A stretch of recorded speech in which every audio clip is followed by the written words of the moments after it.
Kilometre तो नहीं बटे यानी किलोमीटर में असल ना गड्डी चलती 20-25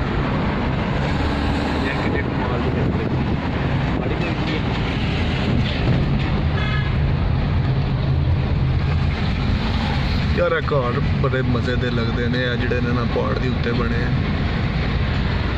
ये जनाब पहाड़ जेडे ने वेखो ना बंदे चढ़ते कई ने बंदे नहीं पठान नहीं है ना किते बांदर के पुत्र ने ठीक है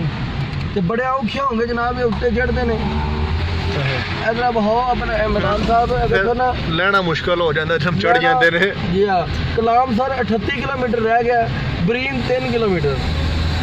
बरीन 3 किलोमीटर ते कलाम 38 किलोमीटर रह गया तो देखो ना जनाब बेटे उच्चे पहाड़ ने कोई समझ नहीं आनी अगू किते जाना है ते नेरा घुप रहिंदा इत्थे क्योंकि बदल शदल जेहड़ा उत्ते बढ़िया रहिंदा ते 24 घंटे ते उस तो बाद जनाब सर्दी बड़ी लगदी है इत्थे कंबल लैके राती सोना पैंदा है अग बाल के जदों सर्दी होंदी है उदों ते सर्दी नहीं लगदी ते ब्याह वाले बंदे जेहड़े ने ਉਹ ਤੇ ਕੋਈ ਸਮਝੋ ਹੀਟਰ ਇਲੈਕਟ੍ਰਿਕ ਹੀਟਰ ਨਾਲ ਲੈ ਕੇ ਆਉਣ ਕਿਉਂਕਿ ਪਾਣੀ ਗਰਮ ਜਿਹੜਾ ਹੋਟਲਾਂ 'ਚ ਵੀ ਕੋਈ ਨਹੀਂ ਲੱਭਦਾ ਏਡੀ ਛੇਤੀ ਗੈਸ ਵੀ ਨਹੀਂ ਨਾ ਇੱਥੇ ਹੈ ਇੱਥੇ ਗੈਸ ਵੀ ਨਹੀਂ ਹੈ ਜਨਾਬ ਹੋਰ ਜਨਾਬ ਉਹ ਵੇਖੋ ਨਾ ਸਾਹਮਣੇ ਬਰਫ਼ ਜਿਹੜੀ ਖੁਰਦੀ ਹੈ ਪਈ ਤੇ ਬੱਦਲ ਵਿੱਚੋਂ ਨਿਕਲਦੇ ਨੇ ਬਰਫ਼ ਦੇ ठीक है तो पानी थले आउंदा पिया पानी जनाब थले आउंदा पिया बर्फ खुर ओ दरिया है वे ए ना है दरिया दा दरिया कलाम ये सारी बर्फ खुर के ते जनाब थले आउंदी है शीशे चाड़ो आवाज क्लियर हो जाएगी ठीक है उन्हीं देर जरा बटन दबा देने एसी दा शीशा चढ़ी है अरसलान ते ओ उत्ते धुप निकली है बड़ी गल है भाई धुप नजर आ गई है जनाब जहाज भी नहीं लगता कि उत्ते टकरा ना जाए इत्थे तो सूरज नजर ही नहीं ना आउंदा सूरज ते जनाब नजर ही नहीं आ रहा तो जी स्पीड ब्रेकर भी आया माशाल्लाह आर्मी वाले सड़क बड़ी वधिया बना दी है पाक फौज ने जनाब बड़ी वधिया सड़क बनाई है इस वास्ते कि जिन्ने टूरिस्ट आते ने और सड़क जी वधिया बनाई है ना उनका फायदा भी उठाते हैं 80 रुपये पर्ची भी लेंदे ने असां जनाब पर्ची लईए इमरान साहब का पर्ची वीडियो चवाओ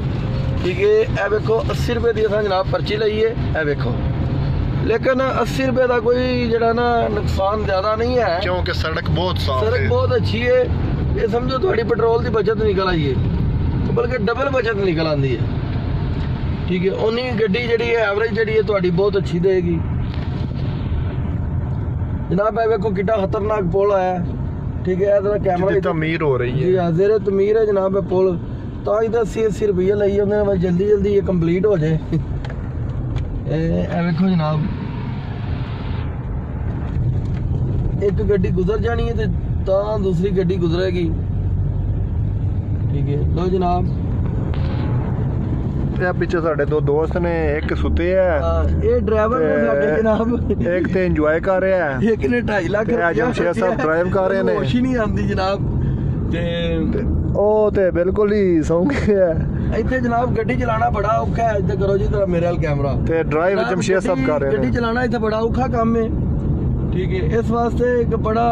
ध्यान नाल गड्डी चलाना पैंदा किधरों इधर पत्थर आ जाए गड्डी आ जाए थले बड़ा खौफनाक मंजर हुंदा है ठीक है इस वास्ते बड़े ध्यान नाल गड्डी चलानी पैंदी है ठीक है बाकी जनाब बड़ा जबरदस्त माहौल है बड़ा बंदा हाँ जो बंदा टूरिस्ट आंदा है ना समझो सिमा कट के ना ते किसे नाले साडा वे क्योंकि इत्थे सिग्नल किसे दे नहीं आउंदे सिग्नल नहीं इत्थे आंदे हैं ठीक है ना पिछू किसे दी कॉल आ इत्थे सिर्फ एंजॉय करन आओ इत्थे ना सिग्नल आंदे ने ना बंदा ना बंदे दी जात ठीक है अरे हमने ने कलाम पहुंच लो ओ जनाब जांग दे सिर्फ सिग्नल आंदे उत्थे वो भी मुश्किल नाल कोनी वो भी बड़ी तुहाडी गुड लक है ते आ जाए मोबाइल को अच्छा होवे ठीक है ते जनाब हो जाए कनेक्ट तुहाडा ते बड़ी गल है बाकी गलबात कोई नहीं है इत्थे जेड़ा आवे ओदा पीछे राबता नहीं हो सकदा पीछे राबता नहीं हो सकदा पीछे दस के हो समझो पिछले नु खत्म कर दो ते गवर्नमेंट दा बोर्ड लगा साइन लगा जनाब कि तुसा 40 ਦੇ ਉੱਤੇ ਨਹੀਂ ਜਾ 40 मीटर दी स्पीड ਦੇ ਉੱਤੇ नहीं जा सकते आज रफ्तार ਤੁਹਾਡੀ 40 है लेकिन उस्तादारी किसी वेले 60 भी मार जाते नहीं मैं कानून की पासदारी करना वा इस वास्ते।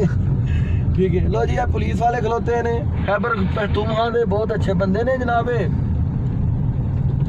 लो जी पुलिस जड़ी है इत्थे दी केपीके दी बहुत अच्छी है, पंजाब तो बहुत ज्यादा अच्छी है। जे अगर पंजाब पुलिस हुंदी तो हुण तक समझो